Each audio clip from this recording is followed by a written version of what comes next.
This is a lesson on gender and crime and deviance, but for that, here's our 5 questions on the previous lesson to do with the mass media. Read the questions, answer them in your head, you know what to do if you don't know the answer. So, gender and crime.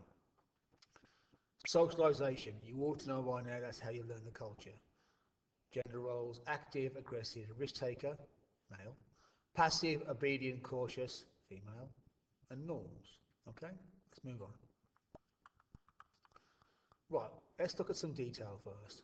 There are 85,000 people in prison in the UK, 82,000 of them are male. So the stats for convictions, being found guilty of a crime for men, are way higher than women.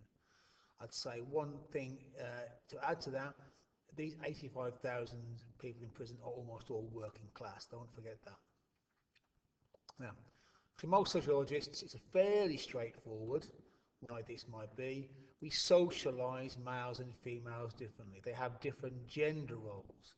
If girls are socialised to be cautious, quiet, obedient, boys more risk taker, more aggressive, that is bound to lead to boys committing more crime than girls if they take on their gender roles. That's pretty non-controversial.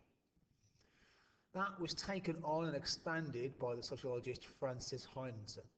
And she said, well, this gender role stuff, this way we socialise boys and girls differently, the way we socialise girls is part of the patriarchy. We are socialising girls to conform much more than boys as a type of social control. Yeah? Girls are under much more supervision than boys. They're not allowed out as late. They're not allowed to certain places as boys. This is a form of hypocrisy. The boys can say to their mums, I'm going out. The girls say that to mums. The girls say, parents say, no, you're not. Yeah? So you've got this patriarchal control going on here. And that then continues as adults, Heinsohn said. Girls are more likely to get married. They become under the control of their husbands.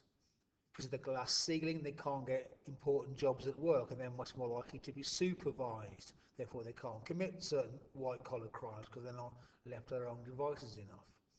So this is a patriarchal system, according to Heinsohn. Now, this work has been slightly criticised in recent years because it's not recognised the amount of social change going on. And we do get more females willing to go against their gender roles, drinking heavily in public, violence in public. So there is some change going on in our gender roles. And finally, for this lesson, and we'll carry on next lesson, we think about poverty and the female experience of deviance and crime.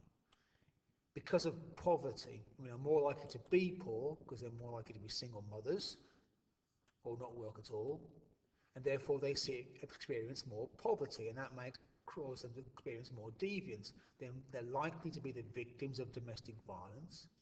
When women do commit crime, some under the control of male criminals, and they commit crime because of their poverty. So most street prostitution is done by women who are poor. So in that way, the poverty may cause the deviance and cause the crime.